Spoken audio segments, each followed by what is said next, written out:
Hey, everybody, it is Trags Mike Petralia back with the latest episode of the Code Reds podcast here on the CLNS Media Network. My sincere pleasure and honor to welcome back a good friend of mine, and he has plenty of FaceTime on Reds coverage throughout the season, and it should be a very exciting season coming up on the FanDuel Sports Network. Host of Reds Live, Brian Giesenschlag.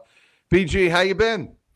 I'm good. And Trags, I couldn't help think, not only do we have the two last names that lend themselves to Trags or Gies, Yes. we're neighbors in the press box. We sit next to each other in the press box at Great American Ballpark, and I've missed you. I can't wait to sit next to you again down at the ballpark all spring and summer long. Likewise, BG. Those are very kind words. I'm sorry that I haven't been able to get up to Nationwide Arena and see the Blue Jackets. Actually, that is a fascinating story. They are right on the brink of the wild card. They're tied as we record this with 62 points for the second and final wild card in the East. Is that correct? Yeah. And the thing is, we knew when the season started that the Blue Jackets were going to be a big story no matter what happened, for all the wrong reasons, because of the tragedy in the Gaudreau brothers. And certainly, the Jackets, not only you first and foremost lost these young men, they lost their best player. And the other player that was involved in that conversation of a high scoring was Patrick Laine. They traded him. So 1-2, both of those guys, you start the season without them physically in the lineup. You start the season with the emotional heaviness of having the death of those guys, which was awful. So it was a story from the start. But now they've made it this fantastic story that no one, and I mean no one, expected them to even be in the conversation at this point in the season. That's a credit to the guys in the room. That's a credit to Dean Evison, who's the new head coach. That's a credit to Don Waddell, who's the new GM. It's just a credit to the entire organization to very appropriately and very admirably honor the memory and deal with the loss of Johnny Gaudreau. Right. And then still find a way to come together and play great hockey for a team that's been undermanned at times. So the story that was at the start of the season is now a completely different story here with 24 games to go. And it's a great story. It's a great bunch of guys. And if they get in, it's going to be spectacular. If they don't, it's still been a run this season that sets them up for the future and is going to be something that I think they can build on, no doubt. This is a baseball podcast, and we will definitely talk Reds. But last Thursday was a moment in sports that captivated the world, I thought, but certainly Canada and the U.S. And, I'm old enough to remember, you're old enough to remember February 22nd, 1980. And I had dinner the other night when I was out in Arizona with a friend of mine who had a chance to be at that game and said, there'll be other games, and turned down the tickets to the Russia-U.S. game back in Lake Placid. And on Thursday night, having worked in Boston, it was the first time, I will tell you, BG, that I've really, truly missed not being at TD Garden. I would have loved to have been in that building for the spectacle of what it was. Great hockey, an incredible game, obviously. And we mentioned Johnny Gaudreau. To have Mike Eruzione on that team, of course, scored the game-winning goal against Russia, come out in Johnny Gaudreau's sweater. Yeah. What do you think that meant to his dad, the family, and the whole spectacle of that?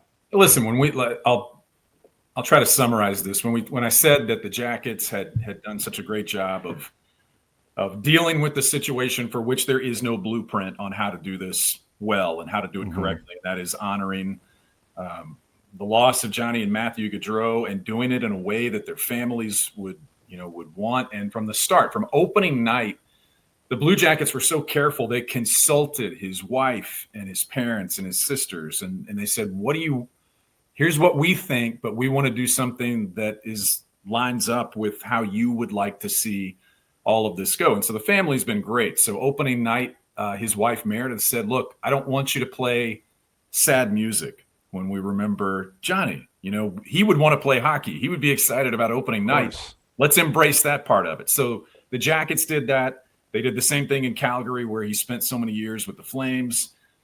There have been other stops along the way because he grew up a Flyers fan and lived outside Philly. The Flyers have done some things. So there's been all of that along the way. But it had kind of, you've gotten into the rhythm of the season and things have kind of everybody's turned their attention towards the season and what's happening now. So it had kind of slowed down a little bit.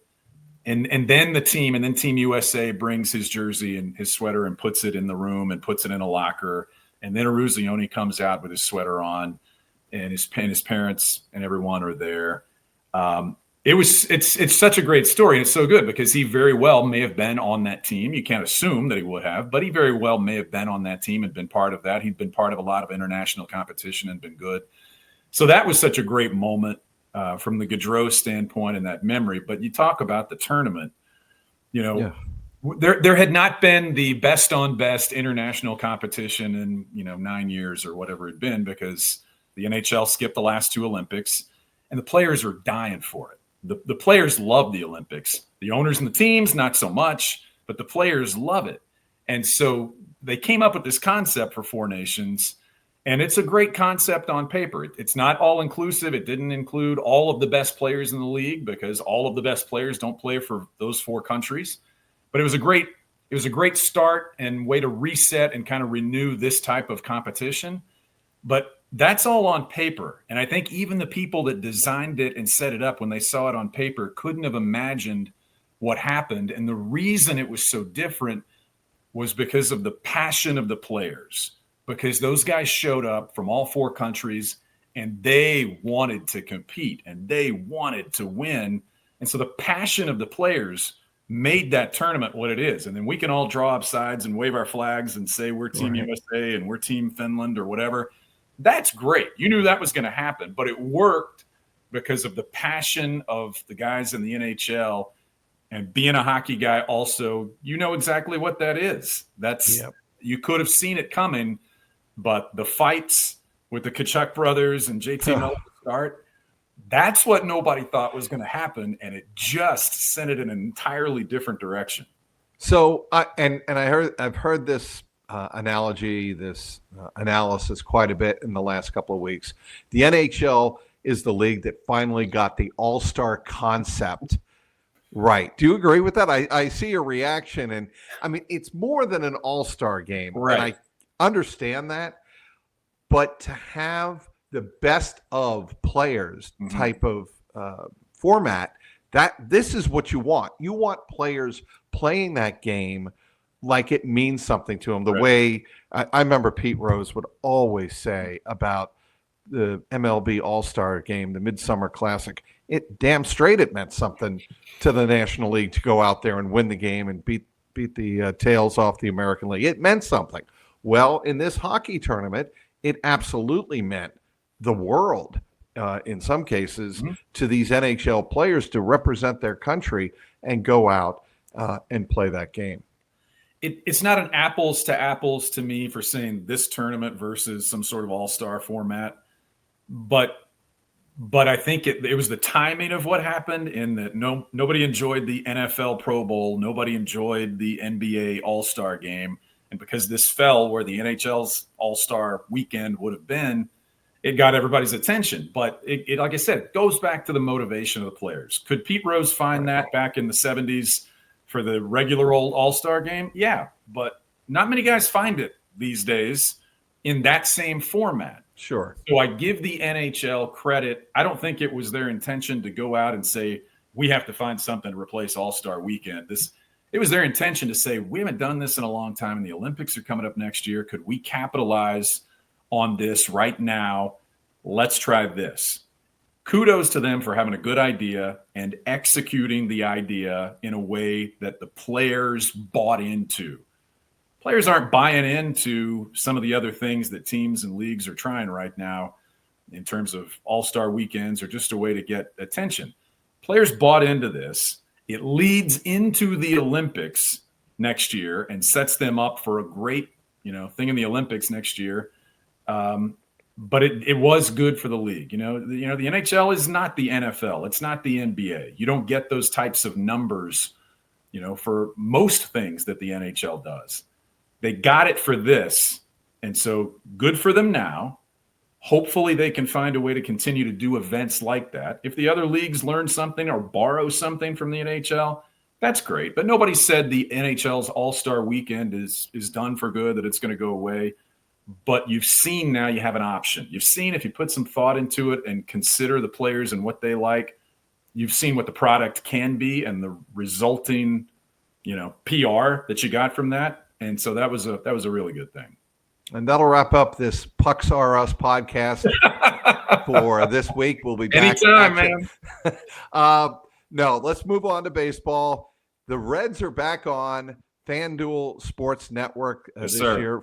Reds Live is back on, and the one and only Brian Giesenschlag and Sam LeCure will be in studio setting you up for each Reds game. And then after the game, as they have in years past, Reds Live will be there to surmise what just happened in the Reds game, whether it be on the road or at Great American Ballpark.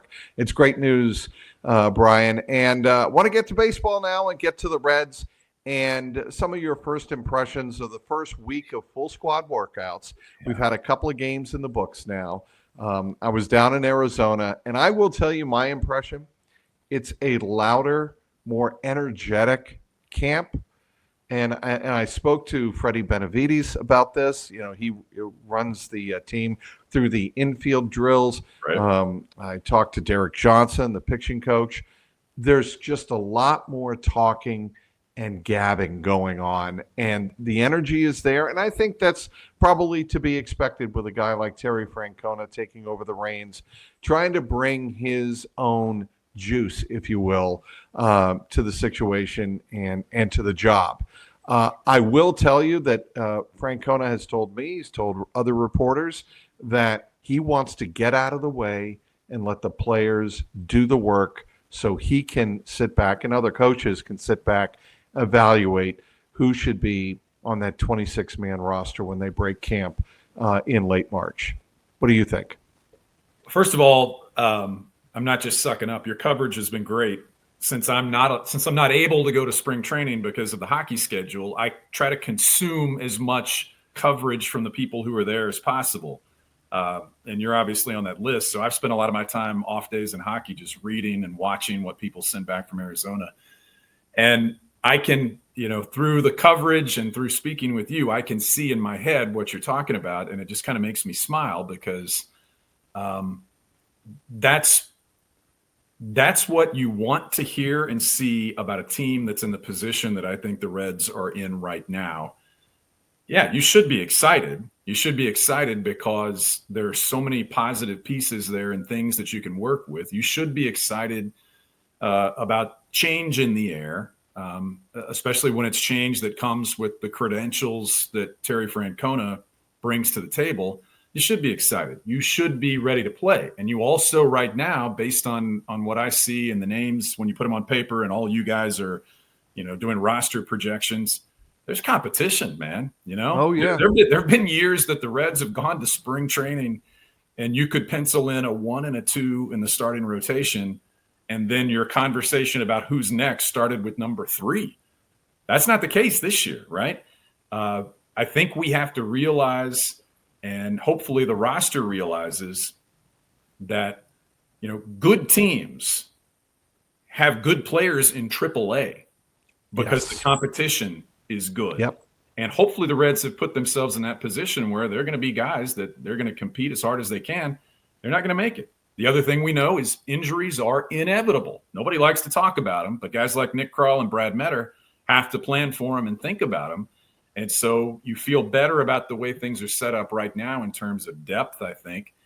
And the players, and you've talked to these guys that I haven't talked to yet, some of the new faces that are there bring a veteran presence, but I think the right kind of veteran where they can step outside the situation, maybe, from a 30,000-foot level and look down and go, okay, I know where these guys are.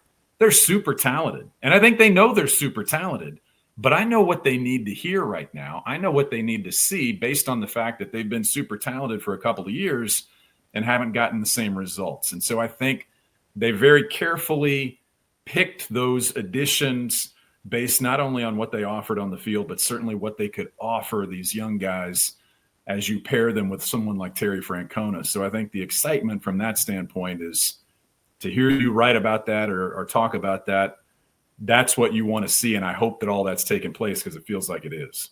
We'll talk, and we have talked a lot about Terry Francona on this podcast, and I've written a lot about him. Everybody's written a lot about Terry Francona, and for very, very good reasons. There's a lot of aspects of his managerial style that he brings to the table that I think are going to be a change and are going to take some adjusting, not just for the players, but for the coaches that remain, like Derek Johnson, and others in the organization, that they have to get used to Terry's style, because Terry Francona brings with him a cachet of respect that, look, you don't get Terry Francona at this job unless, pretty much, let's be blunt here, he is running that team on his terms.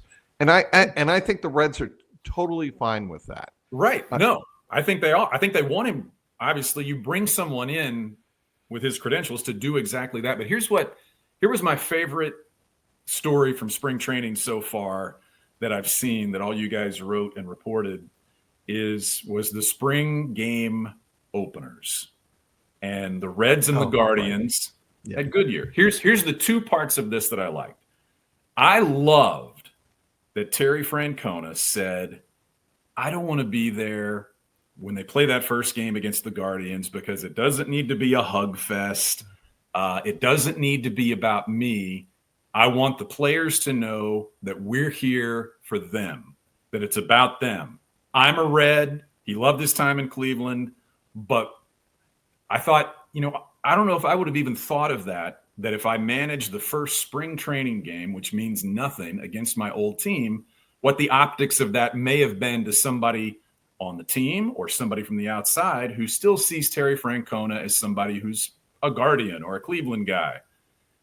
The fact that he recognized that, made a point of it, and said, I'm a Red. I'm going to go up the street. I'm an effing Red. I'm going to go up the street to the other game and let these guys get started and know that we're here because they have to play.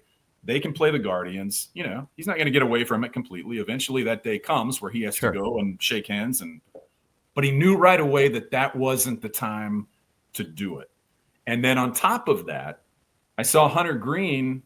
Everybody's getting all the questions about what kind of a difference maker can it be having Terry Francona. And Hunter Green says, look, it could be great, but there's no magic pixie dust that comes with Terry Francona. We still have to do this. And so I heard those two stories, and I thought, if you can marry those two things from the manager, and if the rest of that, what Hunter Green said, permeates the clubhouse, then I think you have the right combination and the right way to try to set the right expectation from the start. If the players still realize that this is them, this is on them, this is their team, but you've got a manager who has a view of himself and his team the way Francona does, that's a pretty good recipe for where to start building the relationship and building the winning team that they both think they can have. I'll give you another anecdote, and that was Brent Suter. And he said it was that first speech that you give on the first before the first full squad workout. He said that speech that Francona gave the team is the best speech he has heard in his 20 years in baseball. I'm like, okay, those are pretty heavy words. And actually, when he was talking on that day, that Monday, I had, I was just lucky, and I don't want to admit that I was eavesdropping, but he was talking right next to me, Brent talking to Tito, and he went up to Tito and said, that's the best speech I have ever heard any manager give. And he said, and Tito said, I really appreciate you saying that just because I'm trying to get a message across. Right. So on Friday, I go up to Brent just in one of those moments that are, what spring training is all about. You're just shooting a bull in the clubhouse, getting to know these guys. And I said, Brent, really, what made that the best speech you've ever heard?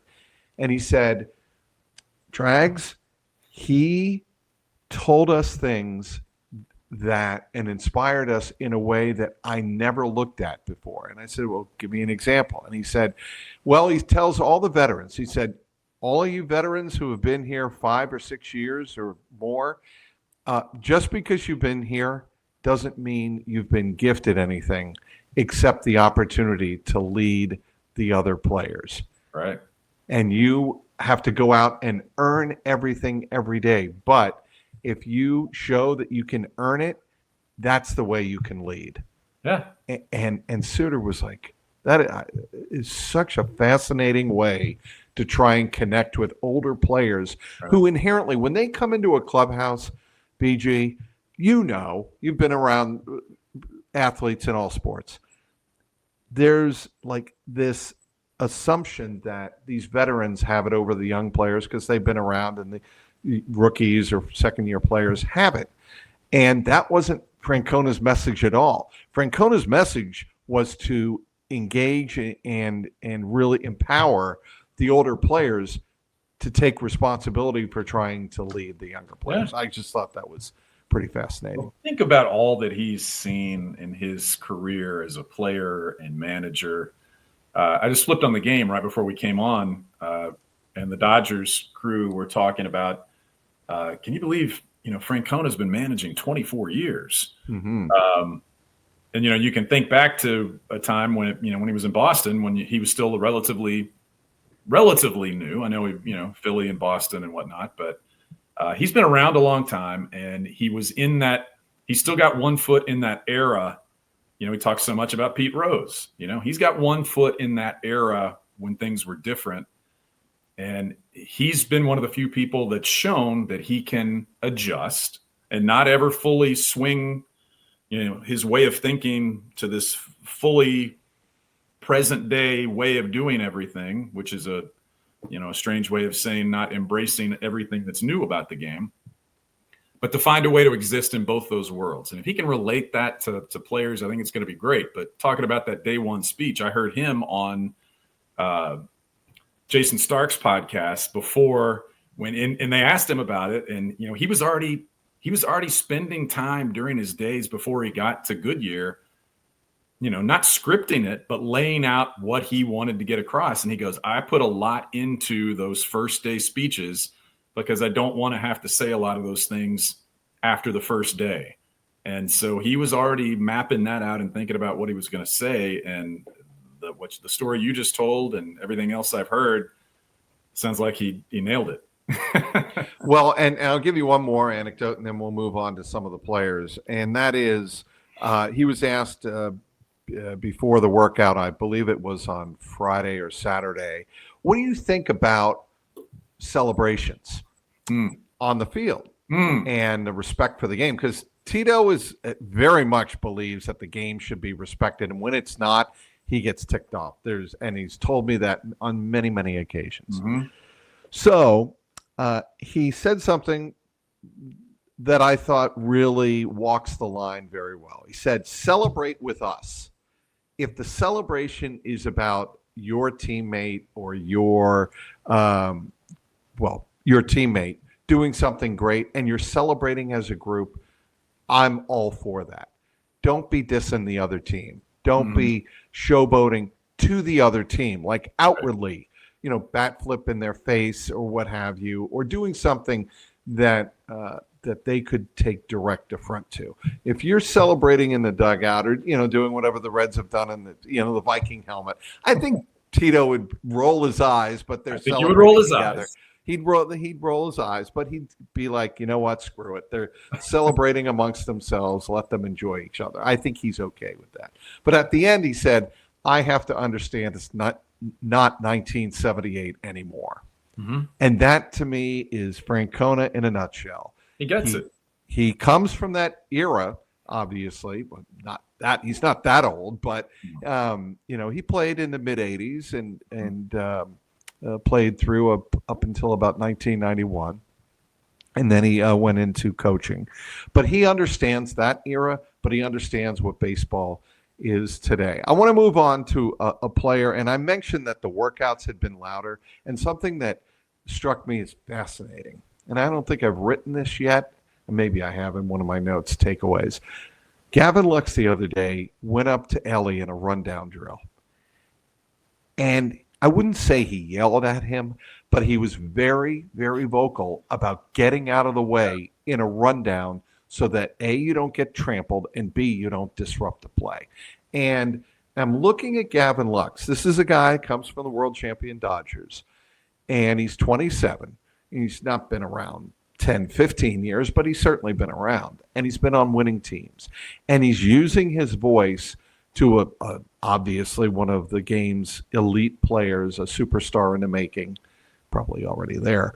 And he's telling him what to do in a specific drill. I find that interesting because Gavin Lux is clearly comfortable coming in and trying in a positive way to reinforce the way the game should be played. I don't know, but I would be willing to bet. And by the way, I think you did write that because I read that. I would be willing to bet in the meeting that Francona had with each player individually, as all you guys reported that he met with everyone and everybody said, wow, that's pretty great. I would be willing to bet that in his meeting with Gavin Lux, stuff like that came up. Wouldn't you agree that he probably told Gavin Lux, look, you've been playing on winning teams around winning players, winning culture. Bring some of that here. And I bet he also told him, hey, I know you probably don't know De La Cruz very well yet. I don't know him very well yet either. But what everybody tells me about him is that he's a star, but he's still coachable, that he still listens. So if a player like you or anybody else were to say some of those things to him or help in that way, lead in that way, that De La Cruz would be receptive to it. And so that doesn't surprise me to hear that, because I bet that's exactly, and I bet when Tito met with De La Cruz, I bet he told him, hey man, you're the best player on the field. We get that, but we need you up here to remember that there are a lot of guys that have a lot deeper experiences to draw from than you do. And they're going to try to help you. And so you need to be receptive to that. The same way that he's, always listened to Larkin and he's always listened to Benavidez, and the same way that he listens to Candelario and the guys who are in his ear, keep doing that. And the way to become the next level star that we all believe you're going to be is to take a little something from people that are willing to give it to you. And so that story about Lux, that kind of feels right about where the Reds would like to be with this situation right now. I want to wrap up here talking about two players, BG, that I think are going to be critical for the Reds this year that they didn't have last year for all intents and purposes. They didn't have Matt McLain at all. And really, CES, Christian Encarnacion Strand, played at the beginning of the year. He had that big home run, I believe, against Washington when the Reds took 2 out of 3 from the Nationals in the opening series. But he obviously had his wrist/hand hurt and had to miss pretty much all of the season after that. I think those two players are going to be vital to this Reds team realizing its potential, especially offensively. Mm-hmm. No, I would agree. The one difference, not the one difference, but one of the difference between the two is, where does Encarnacion Strand land? How does that work itself out between first and third and wherever else, DH, whatever else they want to do with him? Because we know that McLain, if he's healthy, is going to play second base.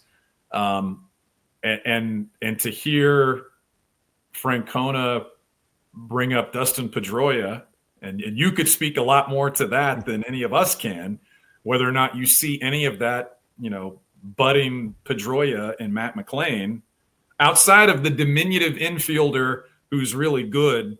What are the other comparisons? I love that word. Diminutive?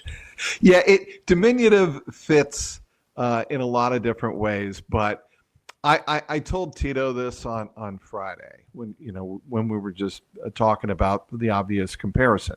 And I said, Matt McLain strikes me as a little bit more corporate, whereas Pedroia is what they called in Boston a dirt dog. Right. And it was named after the late, great Jerry Remy.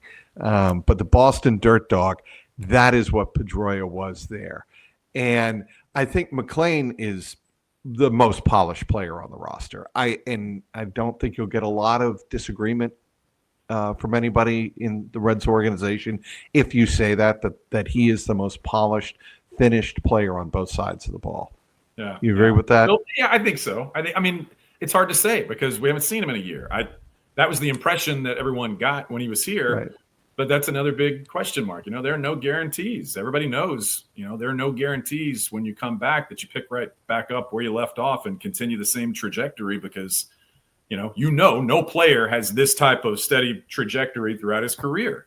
And we all fall into the habit sometimes of assuming that. I don't think anything drastic is going to happen in a negative way for Matt McLean, but we have to wait and see. But Encarnacion Strand, I still feel like is the upside is so big, but I'm hesitant to say that it's going to happen right now. And I don't have a lot to back that up other than just a feeling. Hopefully, a lot of what happened last year, most of it was health, and I hope he's healthy this year. And I hope that takes off for him. McLean, stay healthy, keep doing what you're doing. And I do just like, for a guy who hasn't played as much, he still has a presence, He's, like you said, a polish or a presence. And so I hope that works out. I think it helps out certainly that they've at least now committed him to a position.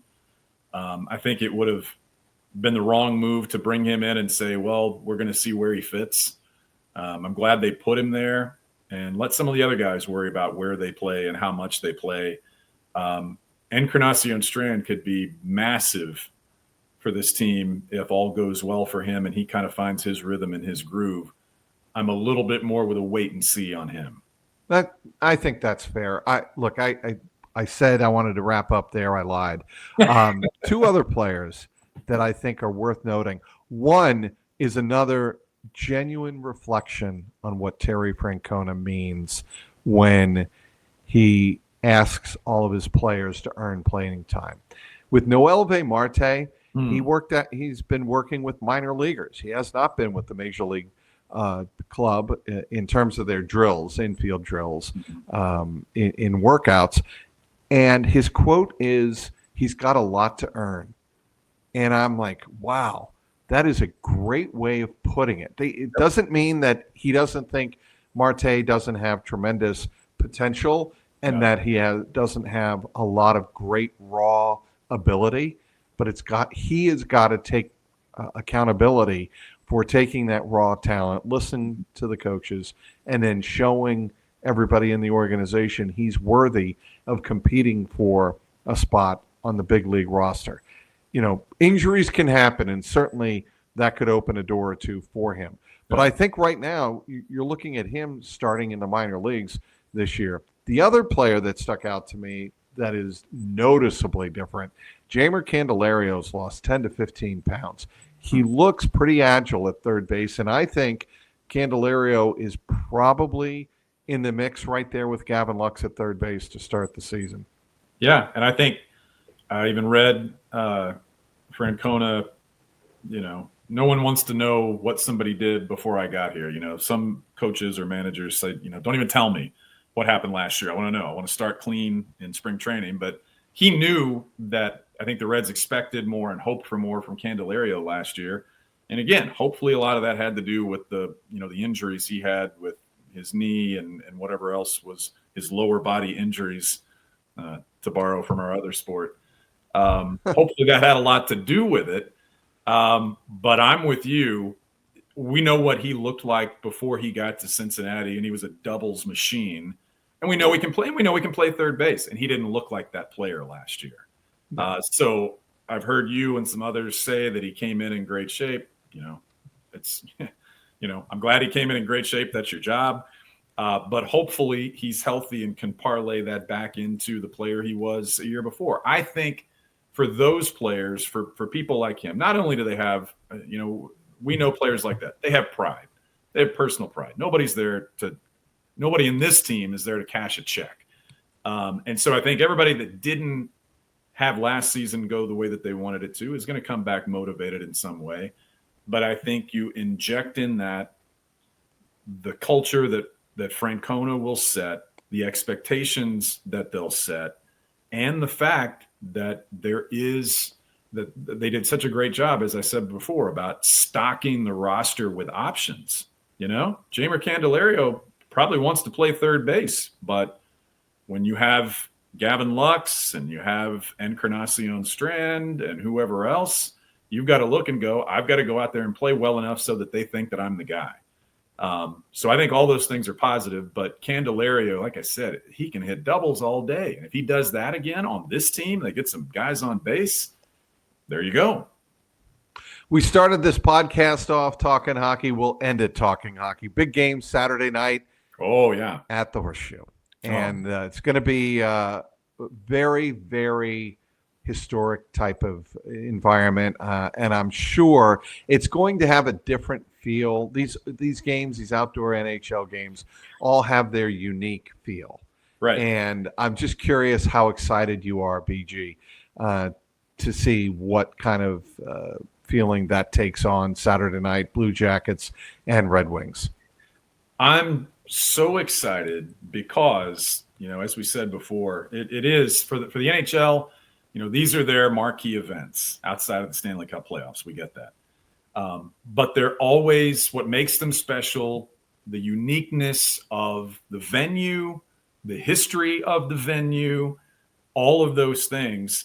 And so as the league comes out of this, high that they've been on from the Four Nations face-off, and less than 2 weeks later, you open the window on this next marquee event. I think the Jackets and the Red Wings and the Horseshoe fall into this little sweet spot that it could potentially be so big, because there are probably a few people that picked up on hockey and how great it was during the Four Nations face-off that are going to look at this and go, oh, they play outside. I've never seen this. And then they're going to put them in there and they're going to see, 80+ thousand people at Ohio Stadium. And I think that's another opportunity to really open some eyes. So that's the big picture version. For the Blue Jackets, man, they have waited for this for 25 years. People have been suggesting this venue, this opponent since the Jackets became an NHL franchise. And now they get it. And on top of that, on top of the fact that they're going to embrace Ohio versus Michigan, and they're going to embrace the history of this historic stadium, they're going to embrace all the traditions that go around with the other team that played there that just won the national championship. They're going to embrace all of that, lean into all of that. That's a lot. It's a lot. It's a lot. But you know what else they got? They've got the Wings and the Jackets right here in the standings. Both haven't been in the postseason in a while, both trying to get back. And these games are meaningful, and they play back-to-back. So 2 days before they play at the Shoe outside, they play in Detroit. So you're going to get 2 games back-to-back against these teams when these points are huge, when they both need them. And you're not going to have, they're going to do it in Detroit, and then they're going to do it outside. And it just sets up to be a great weekend of hockey. And I'm going to make a prediction for you on this front. I don't know how much you followed. The Jackets have probably the number one, top 2.5 tough guy in the league right now. Everybody's still going to say Ryan Reeves, but he doesn't play every night. Matthew Olivier, who plays for the Jackets, plays every night, plays a well-rounded 200-foot game. And outside of that, he's probably the toughest guy in the league right now. Nobody wants to fight him. And I guarantee you, with 85,000 people or how many people are going to be in that venue, he's gonna ask, and it's going to be like Gladiator. It's going to be that good. So I'm waiting on that, and I hope everybody shows up, and I hope the weather's good, and I hope the Jackets win. All right. He is Brian Giesenschlag, does a great job, and is back on FanDuel Sports Network this year, covering the Reds on Reds Live pregame and postgame. Of course, Sam LeCure, Annie Sabo, and the whole gang. It's great that you're back on. And obviously, if you are a hockey fan, you have to watch him on FanDuel Sports Network, as he also does the same for the Columbus Blue Jackets. BG, this was really a pleasure, and I, like you, hope you have a blast Saturday night. Always a blast here. Thanks for asking, and I'll see you on opening day, man. Save me a seat. Look forward to it, BG. He's Brian Giesenschlag. I'm Mike Petralia, Trags. Thanks for watching this episode of the Code Reds podcast.